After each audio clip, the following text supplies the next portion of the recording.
47वां over चल रहा था। कैमरे का फोकस सिर्फ एक तरफ था। ऋचा घोष जो अचानक मैदान पर गिर पड़ी हैं, पैर में क्रैम्प्स हैं, फिजियो भागते हुए अंदर आते हैं और दूसरी तरफ साउथ अफ्रीकन कैंप में मिनी हडल चल रहा है, जहां पर कि अनाबोंगा काका बार बार नदीम दे क्लार्क से कह रही हैं काम डाउन काम डाउन। ये पूरी सिचुएशन देखकर मुझे ऋषभ पंत का वो स्लो डाउन वाला टैक्टिक याद आ गया कि जब मैच तेजी से भागने लगे तब आपको मैच को रोकने की, थोड़ा सा थमने की जरूरत है, जैसा इंडिया ने T20 वर्ल्ड कप के फाइनल में साउथ अफ्रीका के साथ किया था। मजे की बात यह थी कि यहां पर भी Indian women versus South African women ही आमने सामने थी। लेकिन भाई ऐसी सिचुएशन में काम कैसे रहें, क्योंकि मैदान पर उस वक्त जो चल रहा था वो एक गेम फ्लिप था, वो पल जब मैच पूरी तरीके से पलटने वाला था। दरअसल क्रांति गौड़ खड़ी है डीवी सुब्बाराव एंड पर, चारों तरफ टेंशन फैली हुई है।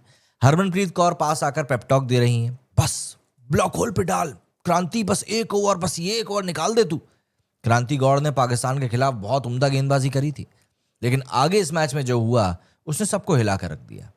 पहली गेंद शॉर्ट, इतनी शॉर्ट कि नदीम दे क्लार्क के सिर के ऊपर से वो निकल गई, वाइट बॉल। हरमनप्रीत दौड़ कर आई, थोड़ी कामनेस लाई। अगली गेंद फुलर लेंथ और धड़ाम, डिक्लर्क ने डीप मिड विकेट के ऊपर से छक्का उड़ा दिया। हरमन फिर आई, यॉर्कर मार यार, यॉर्कर मार। क्रांति ने फिर कोशिश करी, लेकिन गेंद ओवर पिच हो गई और इस बार गेंद सीधे साइड स्क्रीन के पार, दूसरा छक्का। अब विकेट कीपर ऋचा घोष जो खुद एक बेहतरीन पारी खेलकर आ रही थी पहली इनिंग में, वो खुद आगे आई, बोली पेस कम कर, स्लो डाल। लेकिन डिक्लर्क ने सोच लिया था कि अगली बॉल तो स्लोअर ही आएगी, और आई भी। ऑफ साइड फील्ड ऊपर थी और नदीम ने उसे भी लॉफ्ट कर दिया बाउंड्री के पार, ऑलमोस्ट चौका। 3 बॉल 3 बाउंड्रीज और गेम अब पूरी तरीके से साउथ अफ्रीका के हाथ में था। इस ओवर से पहले साउथ अफ्रीका को चाहिए थे 41 रन्स, 10 से भी ज्यादा के रिक्वायर्ड रेट के साथ। लेकिन इन 3 बॉलों के बाद जो ये 16 रन आए, बल्कि 17 रन आए, इक्वेशन पूरी तरीके से बदल गई। नदीम दे क्लार्क जो कि 28 रन पर खेल रही थी, उसी ओवर में 50 पर पहुंच गई। स्टेडियम में माहौल पूरा बदल गया था। हरमन के चेहरे पर हल्की बेचैनी थी। इधर घोष मैदान पर लेट गई। क्रैम्प्स का ट्रीटमेंट शुरू हुआ, कैमरा वहीं टिका रहा। साउथ अफ्रीका की तरफ से कंप्लेंट्स आने लगी कि they are slowing the game down, they are doing it intentionally. De Klerk बाद में बोली कि we obviously felt like it was a tactic from India to slow down the game, but honestly it work for us. इससे मुझे reset करने का, सांस लेने का और दोबारा सोचने का टाइम मिल गया। आयरनी देखिए, जो ब्रेक इंडिया ने प्रेशर कम करने के लिए लिया था, वही साउथ अफ्रीका के लिए मेंटल रिफ्रेशमेंट बन गया। अब बड़ा सवाल, क्रांति गौड़ को उस क्रूशियल ओवर के लिए क्यों बुलाया गया? अमनजोत कौर ऑलरेडी बॉल कर रही थी और उन्होंने 45वें ओवर में डिसेंट बॉलिंग भी करी थी। वो अगले ओवर की तैयारी भी कर रही थी, लेकिन अचानक हरमनप्रीत ने सिग्नल दिया, क्रांति तू आजा, तू डालेगी। देखिए, क्या ये गट फीलिंग थी, या ये वर्कलोड मैनेजमेंट था, या बस एक इंस्टिंक्ट था?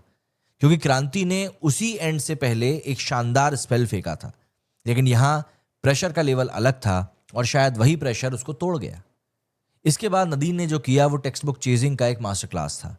उन्होंने बाकी के जो 41 रन जो बचे थे ना 10 के रिक्वायर्ड से बनाने के लिए, उसमें से 40 रन अकेले इस बंदी ने बना दिए। अनाबोंगा काका बस स्ट्राइक रोटेट करती रही। इंडिया की बॉलिंग अनरेवल हो गई। Full tosses, wide yorkers, freebies, सब कुछ जाने लगा और कुछ भी नहीं। डिक्लर्क ने बाद में बोला कि हमें पता था कि स्पिनर्स ने यहां पर एक बढ़िया काम किया है बीच के ओवर्स में, लेकिन आखिरी में पेसर्स आएंगे, उनको बॉल करनी पड़ेगी, एंड इस सरफेस के ऊपर सीम को खेलना बहुत आसान था, तो हमने सिर्फ उसका वेट किया और हुआ भी यही। उन्होंने प्लान के हिसाब से पेसर्स को टारगेट बनाया एंड रन स्कोर किए। साउथ अफ्रीका की ये जीत सिर्फ एक चेज नहीं थी, ये एक स्टेटमेंट था। उन्होंने दिखा दिया कि प्रेशर के वक्त कामनेस को किस तरीके से आप अपने हथियार के तौर पर इस्तेमाल कर सकते हो। खाका बार बार नदीम से कह रही थी, सांस ले, काम डाउन, सांस ले, काम डाउन, एंड दूसरी तरफ इंडिया पैनिक मोड में जा चुका था। हरमनप्रीत जो हमेशा कूल रहती थी, वो भी हर बॉल के बाद बॉलर के पास पहुंच रही थी, और यही इंडिया की 5 फ्रंटलाइन बॉलिंग स्ट्रैटेजी एक्सपोज्ड हो गई। कोई छठा बॉलिंग ऑप्शन नहीं था जिस पर आप डिपेंड कर सकते हैं। मैच खत्म हुआ, साउथ अफ्रीका जीत गई। एक ओवर बाकी रहते चेस पूरा हो गया। पोस्ट मैच डगआउट में हरमन और क्रांति चुपचाप बैठे थे। दोनों के चेहरों पर एक ही एक्सप्रेशन था, डिसबिलीफ का। ऋचा घोष जिन्होंने खुद एक बेहतरीन पारी खेली थी, वो भी वहीं पास में आइस पैक लगाए हुए बस कहीं दूर देख रही थी। क्रांति शायद सोच रही होगी कि अगर अमनजोत डाल लेती तो क्या होता। हरमन सोच रही होंगी कि अगर मैंने एक्सपीरियंस पे भरोसा किया होता तो शायद गेम कुछ और होता। लेकिन देखिए, क्रिकेट यही है, डिसीजंस, इंस्टिंक्ट्स और उनका असर।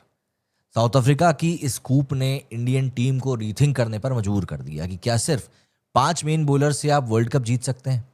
क्या टैक्टिकल डिले हमेशा काम करता है? और क्या प्रेशर मूवमेंट्स में गट फीलिंग भरोसेमंद होती है?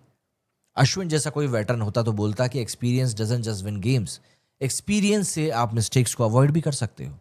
लेकिन फिलहाल हरमन और उनकी टीम के लिए ये एक बहुत ही पेनफुल रिमाइंडर है। गेम कभी भी एक ही ओवर में नहीं पलटता, वो उस एक डिसीजन से पलटता है जो सही वक्त पर गलत निकल जाता है। तो भाई, आज की कहानी सिंपल है। 47वें ओवर की 3 बॉलों ने एक पूरे पूरे वर्ल्ड कप के मैच का सीन बदल के रख दिया। इंडिया का slow down tactic south Africa के लिए रिचार्ज बन गया और एक बार फिर साबित हुआ कि क्रिकेट में स्ट्रैटेजी जितनी भी स्मार्ट क्यों ना हो, टाइमिंग उससे भी ज्यादा स्मार्ट होनी चाहिए। Because in the end game वही जीतता है जो काम रहता है, और क्रांति के सामने काम नदी इन द क्लाक ज्यादा पड़ गई, मुझे ऐसा लगता है। वर्ल्ड कप अभी बाकी है, लेकिन हाँ, इंडिया को कुछ चीजों को दोबारा सोचने की जरूरत जरूर है।